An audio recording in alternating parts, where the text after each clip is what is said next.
Kumusta kayo mga idol, sa araw po na ito tayo ay pupunta sa Baclaran at ating sasakyan ay LRT. Mula dito sa monumento hanggang Baclaran ang pamasahe lang natin ay 30 pesos. Sa oras po na ito ay hindi marami or siksika ng sumasakay dito dahil mag-aalas 2 pa lang ng hapon.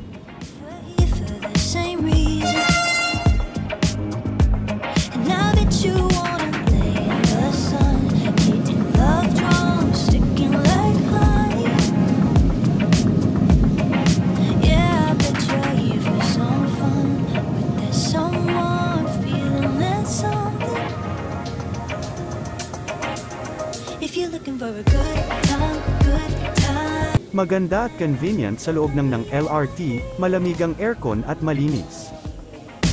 Ngayon nga po ay nandito na tayo sa Baclaran at mapupuntahan na rin natin ang simbahan ng Baclaran para makapag-alay ng dasal sa ating mahal sa buhay.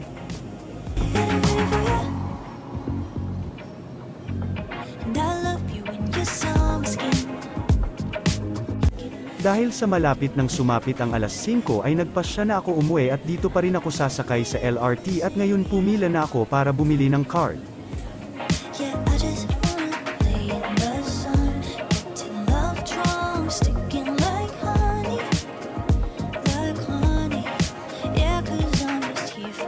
Ngayon nga po ako ay maghihintay na ako ng LRT patungong monumento.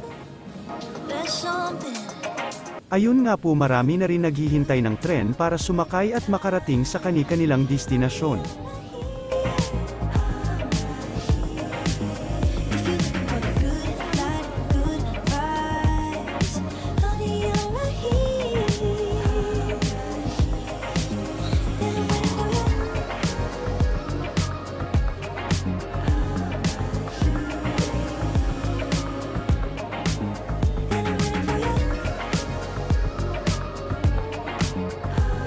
Maya-maya nga po ay dumating na rin ang tren amin hinihintay, kagaya ng nasakyan ko kanina. Maganda at malamig pa rin ang aircon at hindi kagaya noon mga nagdaan maraming taon na mainit sa loob ng tren, lalo na kung maraming sakay.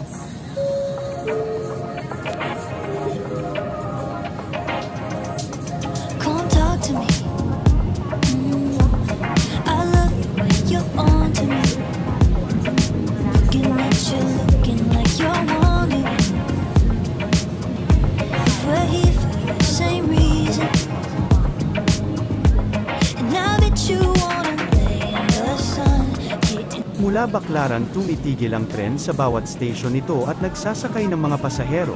Wala pang isang minuto ay umaalis na patungo sa kasunod na stasyon hanggang sa makarating sa monumento.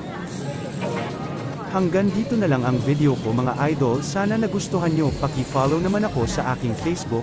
Maraming salamat at hanggang sa muli, ito po ang Buhay Kalye, magandang araw po.